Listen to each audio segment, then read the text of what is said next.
अस्सलाम वालेकुम ख़वातीन व हज़रात, खुशामदीद कहा जाता है आपको इसी मीडिया डॉइचलैंड में। आज हम एक बिल्कुल नए गेस्ट के साथ और एक नए प्रोग्राम के साथ आपकी खिदमत में हाज़िर हुए हैं, एक नई एनर्जी के साथ। आज जनाब मेरे साथ जो मेरी गेस्ट हैं, वो एक नामवर सहाफ़ी हैं और बहुत से चैनल्स के साथ अब काम करती हैं और बड़े कॉन्फिडेंस से कवरेज करती हैं जर्मनी की, पाकिस्तान में और पाकिस्तान की खबरें भी ताज़ा-ब-ताज़ा हमें वक़्तन-फ़वक़्तन आगाह करती रहती हैं। तो मैं अपने इस प्रोग्राम में खुशामदीद कहूँगी महविश को कि महविश आप अपना कीमती वक़्त आपने हमारे इस प्रोग्राम के लिए निकाला और अपने मसरूफ़ टाइम में से हमारे इस शो के लिए टाइम निकाला। बहुत शुक्रिया मोनाज़ आपका भी और बाकी जो हमारे देखने वाले हैं सबको मेरा बहुत-बहुत सलाम और शुक्रिया तो मैं आपका अदा करूँगी कि आपने मुझे मौका दिया और इस काबिल समझा कि आज आपके साथ लाइव प्रोग्राम में मैं तो मैं बैठ ये सकूँ। पूछना चाहूँगी महविश आप जर्मनी आई, सहाफ़त का इतना ज़बरदस्त सफ़र आपने कंप्लीट किया। मतलब यहाँ पर जब लोग आते हैं तो बड़े ही प्रॉब्लम्स का शिकार हो जाते हैं। सबसे इम्पोर्टेंट चीज़ जो यहाँ पर होती है वो होती है ज़बान, यहाँ की ज़बान और फिर उसके साथ-साथ यहाँ पर वर्क करना यानी काम करना। मैं पूछना चाहूँगी कि महविश जब यहाँ पर आईं तो उनको क्या मुश्किलात फ़ेस आईं और किस तरह माशाल्लाह से आज एक कामयाबी के दरवाज़े पे आप मौजूद हैं बल्कि कामयाब हो चुकी हैं। तो हमारे व्यूअर्स को बताना चाहेंगी कि कहाँ से आपने स्टार्ट किया और कैसे स्टार्ट किया और आज माशाल्लाह से जिस मकाम पे आप हैं, कैसे पहुँची? बहुत शुक्रिया मैमूना, अगर आपको लगता है कि मैं आज किसी मुकाम पर हूँ, तो ये सब आप लोगों की मोहब्बतें और चाहते हैं, जिनकी बदौलत मैं आज यहाँ तक पहुँची हूँ और मेरे रब का करम है, वरना मैं अपने एफर्ट्स इसको नहीं कहती कि मैंने कोई बहुत कुछ किया है ख़ास। हाँ, जब वही वाली बात है कि जब हम यहाँ आए और यहाँ के जो सबसे बेसिक चीज़ होती है, वो लैंग्वेज होती है। लेकिन मैं सच बताऊँ तो मैं ये नहीं कहूँगी कि मैं यहाँ पे आके मुझे कोई बहुत ज़्यादा मुश्किलात का सामना करना पड़ा या मैं यहाँ पे बोर हुई। जब मैं यहाँ पे ख़वातीन को डिफ़रेंट जगहों पे डिफ़रेंट जो यहाँ के ग्रुप्स बने हुए हैं, वहाँ पे जब मैं उनसे वो देखती हूँ, तो वो लोग कहते हैं, "हम बोर हो रहे हैं, हम बोर हो रहे हैं।" तो माशाल्लाह मुझे 18 इयर्स हो चुके हैं यहाँ जर्मनी में, 18 साल से मैं यहाँ हूँ और मैं सच बता रही हूँ कि मुझे एक भी लम्हा ऐसा नहीं मिला, जिसमें कि मैं ये कह सकूँ कि मैं बोर हो रही हूँ। आते हुँ, ही यहाँ पे सबसे पहले तो हमें लैंग्वेज करनी होती है और अल्हम्दुलिल्लाह मैंने की। हुँ, फिर ये था कि फिर बेबी होने वाला हुआ माशाल्लाह से उसके साथ टाइम गुज़ारा, जब वो 10 मंथ्स की हो गई तो फिर मैंने अपना लैंग्वेज का कोर्स शुरू किया, फिर माशाल्लाह से बेबीज़ होते गए और थर्ड बेबी जब होने वाला था तब मैंने कहा बस अब मैंने कर लिया। तब मैंने जो है ना वो बस किया तो और फिर मैंने अपने जो टेस्ट वगैरह होते हैं वो सारे अल्हम्दुलिल्लाह क्लियर किए, फिर वाइनबुर्गरुंग टेस्ट था, वो सारी चीज़ें करते-कराते माशाल्लाह से और जब मेरा 4th बेबी 10 मंथ्स का था, तब यहाँ पे हमारा कुरान का कोर्स शुरू हुआ, माशाल्लाह मैंने उसको भी जॉइन किया।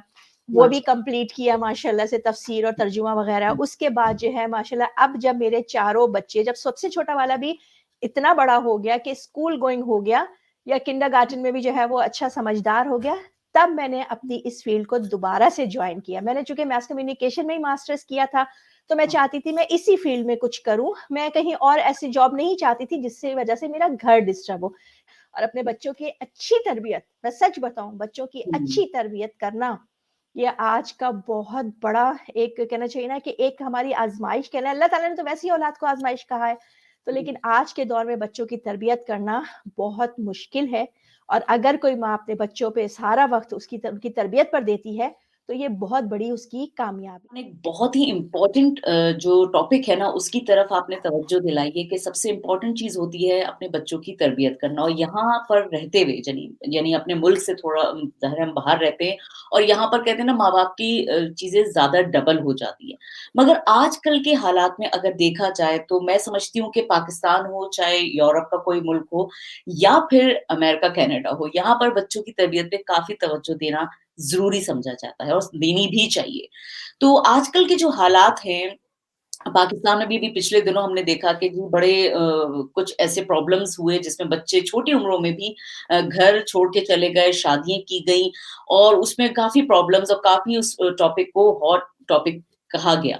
तो आपकी इस बारे में क्या राय है कि यहाँ पर किसकी सरासर गलती होती है? हम बच्चों को इस वक़्त कहना चाहिए कि कसूरवार ठहराएँगे या फिर हम ये कहेंगे कि जी माशरा है या फिर हम वालिदैन की तरफ बहुत आएँगे? ही एक हॉट टॉपिक पे जो है ना वो कहा है कि मैं बात करूं और मैं हमेशा से जो है ना मैं काफ़ी अरसे से इस टॉपिक को लेके चल रही हूं। मैंने बहुत सारे अपने कॉलम्स लिखे, ब्लॉग्स लिखे और बहुत कुछ मैंने कहा, बहुत कुछ किया इस टॉपिक पर और आपने आज मुझसे जो बात की है वो मैं यही कहूँगी कि अफ़सोस सद अफ़सोस कि हमारा जो है ना मतलब मैंने कहना चाहिए ना कि देखिए हमारा दीन जो है ना वो फ़ितरत का दीन है ना, इसको फ़ितरत पे वो बिल्कुल, किया जाता है। जब हम बिल्कुल। अपने दीन और शरीयत से हटेंगे, तो यकीनन हम खड्डे में ही जाएँगे। आज आप हुँ, मुसलमानों की तबाह-हाली देख लीजिए कि जहाँ-जहाँ हमने दीन से गफ़लत बरती, वहाँ-वहाँ हम मुश्किल में पड़े। तो इस वक़्त जो हमारा बहुत मेन एक एक अहम इश्यू है, वो है बच्चों की शादियाँ। वो ना लोगों ने हुँ, इस चीज़ को बहुत ज़्यादा लाइट ले लिया है। लोगों ने दुनिया के पीछे भागते-भागते ये एक देखिए लोगों को लगता है कि शादी का मतलब ये है जैसे हमारी सोसाइटी में, ठीक है? हमारी हुँ, सोसाइटी में, हमारे मुआशरे में, हमारे पाकिस्तान मुल्कों में लोगों को लगता है शादी का मतलब है ज़िंदगी खत्म। हाँ, वो लड़का हो या वो लड़की हो। उनको लगता है बस शादी हो गई तो बस अब बच्चे करेंगे और घर में रहेंगे तो जी आगे तो हम कुछ कर ही नहीं सकते। सही जबकि में, मैमूना अल्लाह ताला ने अगर बलूगत की उम्र में कहा है कि निकाह कर दो, तो वो बिल्कुल, रब है ना, वो बिल्कुल, इंसान की फ़ितरत से वाकिफ़ है। जिस तरह इंसान के जिस्म को खाना ज़रूरी है, इसी तरह इंसान के जिस्म को निकाह ज़रूरी है ताकि उसकी वो रिक्वायरमेंट्स पूरी हों जो उसकी ज़रूरत है। हमने इतनी अहम चीज़ को पीछे डाल दिया और ये तालीम और दुनिया के 10 काम हुँ, पहले सिर्फ़ ये होता था कि बच्चियाँ जो है ना वो ओके ठीक है, हमारी नानी-दादी मैट्रिक में मेरी नानी ने मैट्रिक किया, उनकी शादी हो गई माशाल्लाह 5-6 बच्चे हुए, अच्छी हुँ, ज़िंदगी वो गुज़ार के गईं। मेरी अम्मी ने बैचलर्स किया, मैंने मास्टर्स किया, अब बच्चियाँ पीएचडी कर रही हैं। हाँ, पीएचडी के बाद उनको कहा जा रहा है आप बाहर जाके पढ़ो। पहले बच्चों के लिए ये किया जाता था, ये बाउंड्री लाइन खींच दी जाती थी, उनको तरसाया जाता था कि नहीं जी पहले आला तालीम हासिल करो, उसके बाद तुम्हारी शादी का सोचेंगे, पहले अपने कदमों पे खड़े तो हो जाओ। बिल्कुल, कितना बिल्कुल, बड़ा ज़ुल्म है ये। पहले सिर्फ़ लड़कों को उनकी उससे दूर रखा जाता था, उनकी इस रिक्वायरमेंट से। अब बच्चियों को कहा जाता है कि भई आप जाइए, जाके आला तालीम हासिल कीजिए, दुनिया के किसी भी मुल्क में जाइए, नाम कमाइए, अपनी जॉब कीजिए। अब आप मुझे बताइए जो बच्ची 30-32 साल की उम्र में जाके वो ये सब चीज़ें अचीवमेंट करेगी। पहली बात तो ये कि वो अपने से कमतर को क्यों वो करेगी?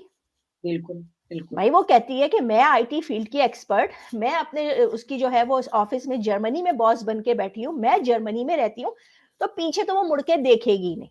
हुँ, हुँ, और जर्मनी हो, अमेरिका हो, कनाडा हो, तो हर हर जगह आपके लेवल का तो नहीं मिलेगा।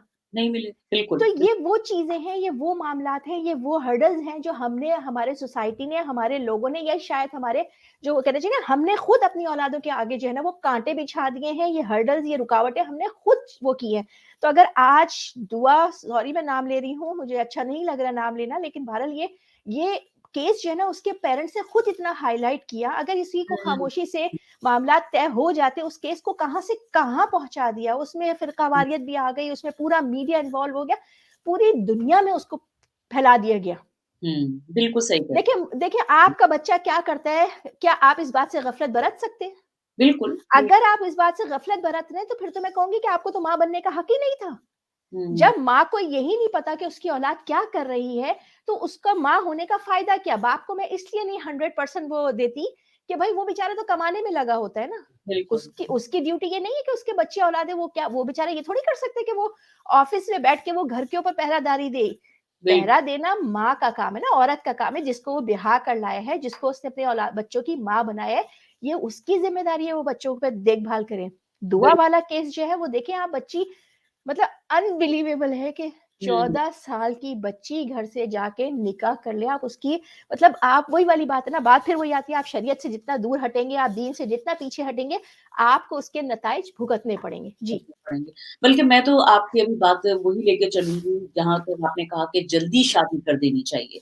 तो मैं भी इस जगह ये समझती हूँ कि हमारे ही हालात और हमारे ही लोग जो है ना, बाज़ दफ़ा ऐसी मुश्किलात पैदा कर देते हैं कि वालिदैन ये सोचने पे आमादा हो जाते हैं कि हमने बच्चे की शादी जल्दी कर दी, तो अब ये हो सकता है कि मुश्किल में गिरफ्तार हो गई क्योंकि ज़ाहिर है एक खर्चा देना मियाँ का ज़िम्मेदारी होती है जो कि वो नहीं पूरा करता है, बल्कि उसमें ये होता है कि लड़की को दबाव डाल के दबा के रखा जाता है। तो आजकल के दौर में ये ट्रेंड मैंने देखा है ज़्यादातर जो माँ-बाप में मैंने जो उनकी सोच देखी है वो यही है कि जी बच्ची को अपने पैरों पे खड़ा खड़ा कर दो ताकि कल को शादी हो तो किसी से दबे ना। अपने पैरों पे खड़े होना है, तुम भी बराबर की कमाई कर सकती हो, ये भी ज़रूरी है। हमें अपनी औलादों को या जो ख़ास तौर पे लड़कियाँ होती हैं उनको अपने पैरों पे खड़ा करना चाहिए। आप इस बारे में क्या सोचती हैं? ये ना मैंने जो पहले अपना पॉइंट दिया था कि शादी का मतलब ये नहीं है कि आपकी ज़िंदगी ख़त्म हो गई। ये तो हमारी सोसाइटी ने इस बात को, इस सोच को परवान चढ़ाया है ना कि शादी करो और ज़िंदगी ख़त्म, बस अब बच्चे पालो। मेरे मेरे सामने, अच्छा मैं आपको अपनी मिसाल देती हूँ। मैंने मास्टर्स किया, मैंने शादी की, मेरे बच्चे हुए माशाल्लाह, 4 बच्चों को मैंने इस काबिल किया, बड़ा किया कि वो समझदारी वाले, फिर मैंने अपनी फ़ील्ड जॉइन की, ठीक है? हाँ, मेरी भाभी माशाल्लाह लेडी डॉक्टर है, अपने हाँ, इलाके की बेहतरीन लेडी डॉक्टर है। वो फाइनल ईयर के आखिरी सेमेस्टर में थी, आखिरी ईयर में थी डॉ मेडिकल में, तो उसकी शादी मेरे भाई से कर दी गई। हुँ, उसने माशाल्लाह 3 उसके बच्चे हैं, उसने अपनी अच्छा, तालीम भी जारी रखी और उसके माशाल्लाह से आज वो टॉप क्लास जो है वो लेडी डॉक्टर है। हाँ, मेरी बहन हाँ, मेरी बहन वो कहते हैं ना घर की जो बड़ी होते हैं उनको पहले ब्याह दिया जाता है हाँ, कि ताकि ज़िम्मेदारी से वो हो। उसने बिल्कुल, बीएससी का उसने एग्ज़ाम दिया और उसका जो रिज़ल्ट था वो उसकी शादी के बाद आया। जी, उसको पढ़ने का इतना शौक था कि मेरे, और जब उसने ये बात का इज़हार अब्बू से किया तो उन्होंने यही कहा कि बेटा तुमने जो शौक पूरे करने हैं ना, हमने अपनी ज़िम्मेदारी पूरी करनी है। हाँ, तुम्हें जो शौक पूरे करने, उनका हस्बैंड भी डॉक्टर माशाल्लाह, वो कहते थे कि तुम जाके अपने घर में ससुराल में जो चाहे, जैसे चाहे तुम्हारा शौहर तुम्हें वो करे, तुम उससे अपनी ख्वाहिश का इज़हार करना। मेरी बिल बहन ने 3 बच्चों के बाद 10 साल शादी के बाद एमबीए किया। माशाल्लाह से, उसके बाद आज वो टब्बा हॉस्पिटल, कराची का एक फ़ेमस हॉस्पिटल है, वहाँ जी। पे वो एचआर डिपार्टमेंट में बेहतरीन फ़राइज़ अंजाम दे रही है। तो इस जगह ये नहीं लगता कि ये बड़ी किस्मत से लोग कहते हैं कि जी ये अच्छा शौहर मिलना भी एक किस्मत होती है। तो बिल्कुल। हर एक आदमी ऐसा नहीं होता कि वो इस चीज़ को समझ सके। तो इस जगह आप क्या कहेंगी कि वो चाहे बच्चे जवान भी हो जाएँ मगर वो अपना वो चीज़ नहीं कर पाती हैं जो कि उनकी ख्वाहिश या लोग ऐसे बदल जाते हैं बड़े कि पहले कुछ और होते हैं शादी के बाद एकदम चेंज हो देखिए जाते हैं। देखिए मोना, शादी को तो कहा ही जाता है कि शादी तो एक जुआ है ना। बिल्कुल, हमें बिल्कुल। नहीं पता, अपने कितना भी करीब का इंसान हो, हम कितना भी जो है उसको जानते हों, जिस वक़्त हमारा हमारा उससे राब्ता या ताल्लुक बनता है, तब सामने वाला खुलता है। बिल्कुल, ये उससे हकीकत पहले हम अंदाज़ा नहीं लगा सकते, एक गैर बंदा आके जो है वो क्या मामलात करे और एक हुँ, अपने ही आपके बच्चों के साथ या आपके साथ क्या हालात और मामलात करता है। जहाँ तक आपने कहा कि हमारी बच्चियों को अपने पैरों पर खड़ा होना चाहिए, देखिए मैंने आपको बताया कि मैंने माशाल्लाह से मास्टर्स किया, लेकिन मेरे मेरे वक़्त में ये होता था, ये सोच रखी जाती थी पेरेंट्स की कि अल्लाह ना करे कभी कोई मुश्किल वक़्त आए, कोई बुरा बिल्कुल। वक़्त आए, तो बच्चियाँ उस वक़्त काम कर सकें, उस वक़्त अपने पैरों पर खड़ी हो सकें। ये जी, सोच तो अब परवान चढ़ी है कि जी बराबरी की सतह पर जॉब की जाए, बराबरी की सतह पर कमाया जाए। मोना, ये हमारा दीन इस चीज़ को नहीं है, शौहर है क़वाम, अगर ऐसा होता तो अल्लाह ताला कुरान में क़वाम का ज़िक्र ही ना करता। हम आजकल के हालात भी देख रहे हैं कि अमूमन यही होता है कि भई जॉब करने के और तालीम का इतना मेयार ज़्यादा हाई हो गया है कि रिश्तों की कमी भी होती है। इससे हर आदमी चाहे वो लड़के हों, चाहे वो लड़कियाँ हों, बड़ी परेशान है क्योंकि ज़ाहिर है जब लड़कियाँ माशाल्लाह से तालीम हासिल कर लेती हैं, उसके बाद उनके मेयार का मिलना बड़ा मुश्किल होता है। क्या शादी इतनी ज़रूरी है कि अगर आपको उस हिसाब से मिल भी ना रहा हो मगर क्योंकि अच्छा रिश्ता है हम देना कर चाहिए सकते कि हैं? जब शादी करो तो देखो कि दोनों का आपस में जोड़ है कि नहीं है। देखिए वो ना, हर जगह आपको हर चीज़ नहीं मिलेगी, कहीं न कहीं आपको नीचे आना पड़ता है, कहीं लड़की के मामले में, कहीं लड़के के मामले में, और मैं सच बताऊँ, सॉरी टू से, पिछले कई टाइम मैंने बहुत बर्बाद किया इस काम में, लेकिन मैं बहुत, मतलब मैंने बड़ा वक़्त, मुझे ऐसा लगता है, बहरहाल नेकी तो अल्लाह देने वाला है, उसका सिला, बिल्कुल, लेकिन बिल्कुल। मुझे ऐसा लगता है कि मैंने अपना टाइम बड़ा ज़ाया किया इस काम में, इस मामले में। मतलब लड़की परफेक्ट है तो उसको लड़का कोई समझ नहीं आ रहा, लड़के वाले परफेक्ट है तो उनको लड़की समझ में नहीं आ रही। अब क्या मैं उनको ऑर्डर पे बना के भेजूँ? वाक़ई में बहुत यही तो मैं बता रही हूँ ना कि ये बड़ी एक प्रॉब्लम है कि जी हमारे मेयार का लड़का नहीं है या हमारे मेयार की लड़की नहीं है। पहले तो जी। हम ये टिपिकल सोच रखते थे सिर्फ़ लड़कियों के लिए कि जी रिश्ते वाले आएँगे, लड़की को देखेंगे और उनके ऊपर मुनहसर होता था कि वो अच्छा देखें बुरा मगर आजकल माशाल्लाह जिस तरह लड़कियाँ तरक्की कर रही हैं, पढ़ रही हैं और ये एक अच्छी बात है, मगर उसमें मुझे लगता है कि यहाँ पर इस चीज़ में थोड़ी-सी रुकावट आ रही है। मेरे बच्चे अगर आज 16 साल की है तो इंशाअल्लाह वो 17 की होगी, 18 की, इंशाअल्लाह मेरी पूरी पूरी अल्लाह से दुआ भी है और अल्लाह से उम्मीद भी है कि 18 में मैं उसका कम से कम निकाह तो कर दूँगी। बिल्कुल, मैं बिल्कुल। कहती हूँ आज उसका कोई अच्छा रिश्ता अगर आता है, मैं मंसूख कर दूँ। हाँ, हाँ। क्यों? नहीं सही कह क्यों? रही हैं, आप भी बिल्कुल। इस जिस सोसाइटी में आप बिल्कुल, रहती हैं, 12-13 साल के बच्चे गर्लफ्रेंड, बॉयफ्रेंड और लिविंग बिल्कुल। टुगेदर मामलात चलते हैं। तो हाँ, उनको फेस करने के लिए कम से कम इनको पता तो हो कि हाँ, हमारे पास भी हमारा है और है। जब ये अपने दोस्तों में जाएँ तो ज़ाहिर है ये इनके लिए नॉर्मल है ना, अगर वो आपस में बैठ के बातें करें तो भाई हमारा बच्चा भी कह सके हाँ, भाई हमारे पास भी है। हाँ, बिल्कुल, बिल्कुल। क्योंकि हम जिस माहौल में रह रहे हैं, वहाँ हर चीज़ बड़ी 12-13 साल में ओपन हो जाती है। आपकी सोच क्या है कि क्या वाक़ई जो छोटी उम्र के बच्चे जो होते हैं, अगर उनकी शादी करी जाए, तो क्या वो शादी को नहीं निभा पाते? देखिए आप मुझे ये बताइए कि क्या बड़ी उम्र के लोगों की तलाक़ें नहीं होती? मेरी नज़र में तो ये चीज़ कहना ही बेकार है कि पीर पगाड़ा की मिसाल आपके सामने है, शादी के 40-45 साल के बाद उस बंदे ने अपनी बीवी को छोड़ दिया, तो ये गारंटी कहाँ है कि कौन रखेगा और कौन छोड़ेगा? ये बिल्कुल, सिर्फ़ अल्लाह के हवाले है, आप नियत तो करें, अल्लाह ताला आप जब नियत करेंगे अपने कहते हैं ना निकाह आधा ईमान बचाता है। जब बिल्कुल, आप सही टाइम पे अपनी औलाद की एक तो परवरिश अच्छी करें। देखिए मोना बच्चों की परवरिश से गाफ़िल आपने नहीं होना है। बिल्कुल, एक लम्हे के लिए भी नहीं होना है। आपने बिल्कुल उनके उन वो रखना है कि एक तो बच्चों के साथ ऐसे मामलात रखें कि वो हर बात आपसे करें ना, अपने हुँ, अपने अच्छे से मतलब वो एक रोब और एक वो दबदबा नहीं भई, अब वो पेरेंट्स का वो हाँ, नहीं होता कि जी एक डंडा लेके खड़ा हुआ है, तो एक वाइपर हाँ, लेके खड़ा हुआ है, सही, ऐसा नहीं है ना, यहाँ पे तो हो ही नहीं सकता और जहाँ तक हम यहाँ की बात क्या करें, हम तो अपने पाकिस्तान में देख लें कि क्या वहाँ पे ओपन नहीं है? आप बिल्कुल, सोशल मीडिया देख लें मतलब इंतहा है कि मैं क्या कहूँ और क्या नहीं कहूँ कि स आपका फ़ेसबुक हो, आपका इंस्टाग्राम हो, आपका जो है इंडिया वालों ने तो उधम मचाया हुआ है। जी। हम माँ-बाप चाह रहे हैं कि जी बच्चे की शादी हो जाए या बेटी की शादी हो जाए, मगर इर्द-गिर्द का माहौल, चाहे वो पाकिस्तान में हो, चाहे वो कहीं पर, अय है क्या हो गया? इतनी छोटी उम्र में बच्ची की शादी कर रही हो, बच्चे की शादी कर रही हो, क्या हो गया? क्या नहीं हुआ? यकीनन पसंद की शादी होगी, यकीनन ऐसा मसला होगा।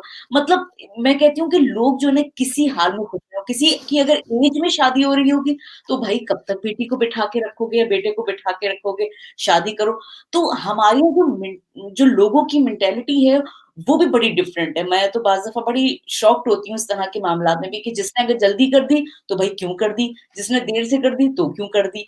तो आप क्या समझती हैं इस बारे में? देखिए मोना आपके बच्चे हैं ना, फ़ैसला आप हुँ, करेंगे, लोग बिल नहीं करेंगे। बिल्कुल, बिल्कुल। अपने आप को लोगों के सामने ऐसा शो करें कि आपके मामलात में किसी को दखल-अंदाज़ी देने की ज़रूरत ही ना पड़े और अगर कोई बिलफ़र्ज़ आपका कोई बहुत करीबी दोस्त है, कोई बहुत करीबी रिश्तेदार है, जिसको हाँ, ऐसा लगता है कि मशवरा देना ज़रूरी ही है, हाँ, हाँ।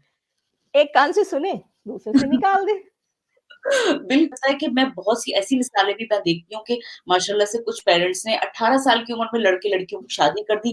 बड़े अच्छे हैं, वो ग्रो हो रहे हैं, साथ में सीखते भी हैं, साथ में लड़ते भी होंगे शायद क्योंकि वो तो चाहे आप किसी भी उम्र के डिफरेंस में आप शादी कर दें, ये चीज़ तो रहती है मियाँ-बीवी के दरमियान कि भई लड़ाई नोक-झोंक होती रहती है। आप मुझे बताएँ कि क्या इन चीज़ों को सोचना चाहिए कि इतना डीपली सोच के हमें रिश्तों को मना कर देना चाहिए या क्या करना चाहिए?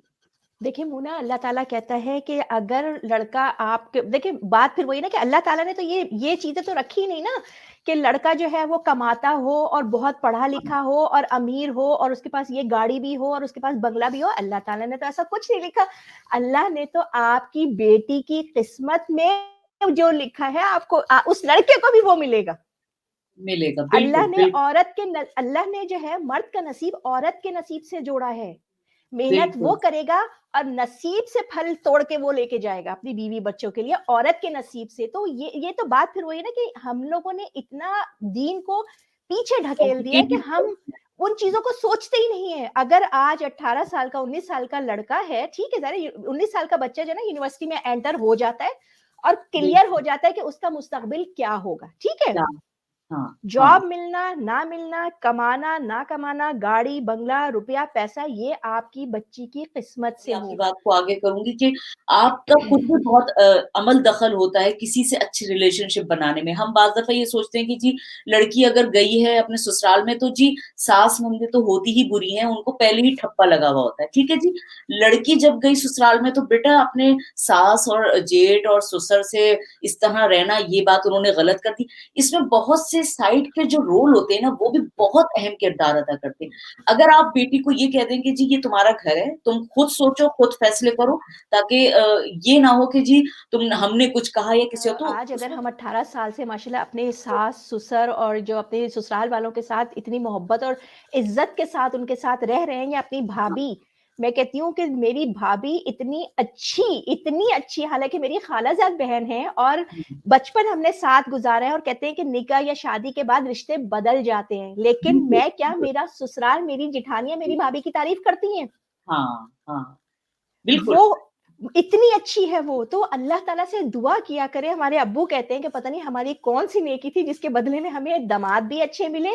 सॉरी हाँ, टू से मैं थोड़ा-सा पर्सनल बात कर रही हूँ, लेकिन ज़रा इंसान मिसालें तो अपनी ही देता बिल्कुल, है ना। बिल्कुल, तो अपनी उसी उसी हिसाब से मैं आपको बता रही हूँ कि अल्लाह ताला से दुआ किया करें, आप जो अच्छे काम करेंगे, जो अच्छी नेकियाँ करेंगे, वो आपकी औलाद के हिस्से में ज़रूर आएँगी।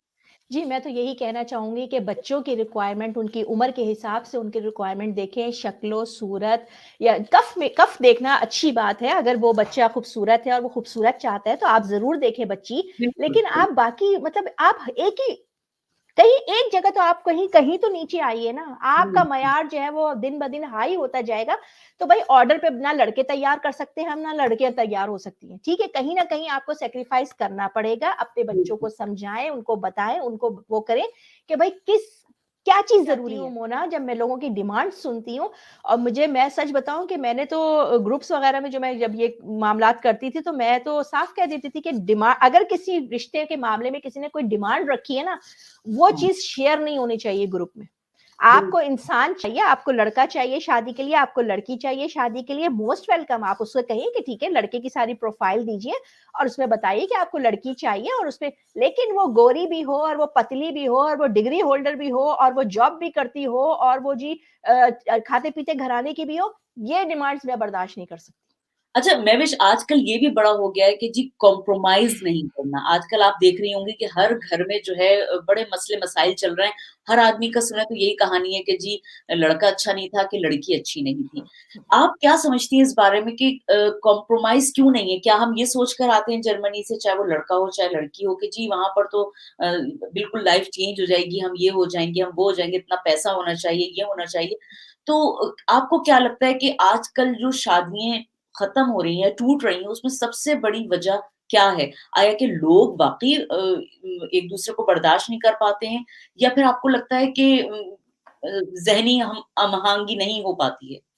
देखिए, वो ना बहुत सारी वजूहात हो सकती है ना, हो सकता है कि पर्सनल जो है ज़ाहिर है हर कोई नहीं बताता अपने मामलात कि हमारा साथ क्या मसला हुआ, लेकिन हाँ, ये बात हकीकत है 2-3 रीज़न जिनमें जो है ना सबसे मोस्ट वो है कि हमारी तरबियत में कमी है। हुँ, हमारे यहाँ लड़कियाँ ज़रा-सा जो है वो घर में एक तो वही वाली बात टेक्नोलॉजी का दौर है तो घर में एक-एक कदम पर क्या हुआ, सास ने क्या कहा, नंद ने क्या कहा, मियाँ जी ने टाइम बिल्कुल, कहाँ गुज़ारा, कहाँ क्या किया, मुझे डाँट दिया, मुझे ये कर दिया, मुझे वो कर दिया, मुझे पैसे नहीं दिए, मुझे ये एक-एक बात जब अपने घरवालों को बताएँगी तो मेरी बिल्कुल, बेटी भी अगर मुश्किल में होगी, तकलीफ में होगी, वो किसी भी वजह से हो, तो तकलीफ बिल्कुल। मुझे होगी और मैं उसको उल्टी पट्टियाँ ही पढ़ाऊँगी। हाँ, हाँ। ठीक है? इन्वॉल्व जब है ना कि छोटी से छोटी मेरे ख़्याल में हाँ, चाहे वो लड़के की तरफ से हो, चाहे वो लड़की की तरफ से हो, इन्वॉल्वमेंट जो होती है ना कि जी आज ये हुँ, कर दिया, हर दूसरे हुँ, को ये हुँ, जी आज यूँ हो गया, आज ये हो गया। हुँ, ये हुँ। चीज़ें जो है ना ये बड़ा ख़राबा करती हैं और फिर जो माइंड जिसको कुछ नहीं पता जनाब अच्छा जी ये हुआ, तुम अब ये कर देना। हाँ, अच्छा ये क्योंकि हुआ अच्छी चीज़ें तो हमने दी नहीं ना, जो सारा दिन में हाँ, बेचारे ने अच्छे काम किए वो तो हमने दिखाए नहीं, उसने बेचारे ने एक जगह हमें कहीं डाँट दिया या हमारी बात नहीं मानी, हमने ठक फ़ोन उठाया और अपनी अम्मा को कॉल मिलाई और हमने रोना-धोना शुरू कर दिया, तो माँ तो कहेगी बेटा तुम वापस आ जाओ। पहली बात ये, मतलब इन्वॉल्वमेंट जो दूसरों की होती हाँ, है, ये हाँ, नहीं होनी चाहिए। दूसरी बात ये है कि हमारी जो तरबियत में कमी है वो बर्दाश्त। आज हमारी वही वाली बात है ना कि दुनिया इतनी तेज़ी से आगे जा चली गई है कि वो तालीम और वो चीज़ें इतनी हमने वो कर दी हैं, बच्चों के दिमागों में जो चीज़ें डाल दी है तुम, तुम। हाँ, तो बस हाँ, वो जो मैं है ना, मैं वो नीचे हमारा आना ही है। मतलब हम तो हमें कोई इग्नोर कर दे तो हम कहते हैं अच्छा उसने मुझे इग्नोर किया। हाँ, हाँ, तो बिल्कुल, ये चीज़ है। फिर तीसरी है मादा परस्ती। हाँ, वो ना मादा परस्ती में लोग जो जिस तरह से भाग रहे हैं ना दुनिया के पीछे, मतलब रिश्तों को काट-काट के जो है ना अगर आप वही वाली बात है कि ख़वातीन यहाँ आती हैं और आते ही चाहती हैं कि वो जॉब करें और वो यूरो कमाना शुरू कर दें। हुँ, हुँ, घर क्या है? भई शौहर ने तुम्हें शादी करके तुम इसलिए लेकर आया ताकि तुम उसको जब वो शाम को थका-हारा घर वापस आए तो वो तुम्हें तुम उसको पका के ताज़ा खाना खिलाओ, उसको बिल्कुल, रोटी पका के खिलाओ। उसने तो बिल अपनी जो मेहनत करनी थी बेचारे ने यहाँ एज़ अ स्टूडेंट आया था या एज़ अ जॉब वीज़े पे आया था, तो वो तो बेचारा अपनी स्ट्रगल करके पूरा कर चुका अपना मामला। बिल्कुल, बिल्कुल। ना कि तुम ये कहो कि जी ये तो मेरा काम ही नहीं है। ठीक है, हाँ, नहीं है आपका काम कि आप उसको रोटियाँ पका के खिलाएँ, फिर वो मोहब्बत और अपनाइयत कैसे पैदा होगी रिश्तों के दरमियान? बिल्कुल, हम ये नहीं कहते आप अपने शौहरों के जूते जो है वो पॉलिश करें और जो है वो मोज़े जो है वो कर उसके हाथ में दें, ऐसा नहीं आप नहीं चाहते हम नहीं करें। हाँ, लेकिन जो मियाँ-बीवी का जो रिश्ता है वो जब वो आप उसको खाना पका के अपनी मोहब्बत से उसके सामने रखेंगी तो वो क्यों नहीं आपकी कदर करेगा? एक-दूसरे का ख़्याल करते हुए देखिए 100% कोई किसी के साथ नहीं है। जब आप साथ चलते हैं तो कहीं न कहीं कुछ ना कुछ अब आपको क्या लगता है कि मेरे हस्बैंड और मैं बिल्कुल एक हूँ या आप और आपके हस्बैंड एक हैं? हाँ, हम 2 बहनें एक जैसी नहीं हैं, आप 2 बहन-भाई एक जैसे नहीं होंगे, एक माँ ने पैदा किया, एक माँ ने परवरिश की, तो हम कैसे उम्मीद लगा सकते हैं कि हमारा शौहर बिल्कुल हमारे मुताबिक होगा? ऐसा हाँ, नहीं होता है। हाँ, इसमें भी वही बात आती है कि मर्द को चाहिए अपनी औरत के मुताबिक जो है उसके मामलात उसको आपको देखें। बैलेंस लेके अगर बीवी सैक्रिफाइस कर रही है, मामलात कर रही है, तो मर्द को भी चाहिए। अच्छा एक मैंने बहुत मुझे एक पॉइंट मैं आपको उठाना चाहूँगी जो मैंने यहाँ पे देखा है कि मर्द हज़रात बीवियों को घरों पे छोड़ के दोस्तों के साथ यूरोप ट्रिप पे निकले हुए होते हैं। हाँ, जी, बिल्कुल, बिल्कुल, ये चीज़ मैंने भी देखी हुई बहुत दफ़ा, बिल्कुल। ना हालाँकि मैं ऐसा ठीक है, आपके लड़के दोस्तों को हम नहीं कहते कि जी आप जो है वो अपने दोस्तों को जो है छोड़ दीजिए, लेकिन जब आपकी बीवी आपके साथ मौजूद है, तो मेरे हाँ, ख़्याल में सबसे पहले उसका हक बनता है कि आप उसको लेके यूरोप घूमें। बिल्कुल, बिल्कुल सही वो कह रही हैं, आपको नहीं रोकेगी, आप उसको स्विट्ज़रलैंड लेके जाएँ, दूसरी दफ़ा में आप अपने दोस्तों को लेके जाएँ, वो आपको नहीं रोकेगी। नहीं बीवियाँ घरों में आपके बच्चे पालें, आप जाके दुनिया घूमें, वो कोई आपकी नौकरानी है? हाँ, के साथ के मुझे उम्मीद है कि लोगों को जो हमारी जो भी चिट-चैट थी, जो भी बातचीत थी, वो अच्छी लगी होगी, बल्कि बहुत सी चीज़ों में उनको लगा होगा कि कहीं न कहीं कोई चीज़ कमी है, तो हम इसको इस तरह बेहतर करें। हमारा मकसद ये है कि कोई तफ़रक़ा फैलाना या कोई पॉइंट को नेगेटिव लेना नहीं है। हम एक आम हमने जब बात करी है, बिल्कुल एक आम टॉपिक पे बात करी है, जिसमें एक माशरे की कोई कमज़ोरी पे या हर कमज़ोरी पे हम बातचीत नहीं कर सकते थे। छोटी-मोटी जो कमज़ोरियाँ थी, उसको हमने एक तरह से उजागर किया है और मुझे उम्मीद है कि महविश और हमारी जो कोशिश है उसमें इंशाअल्लाह ताला कहीं न कहीं पर आप लोगों को अपने रिलेशनशिप में फ़ायदा ज़रूर होगा। तो बहुत शुक्रिया इंशाल्लाह, महविश कि आपने अपना इतना कीमती वक़्त जो है मेरे इस प्रोग्राम के लिए निकाला। कोई बात बहुत शुक्रिया, अल्लाह हाफ़िज़।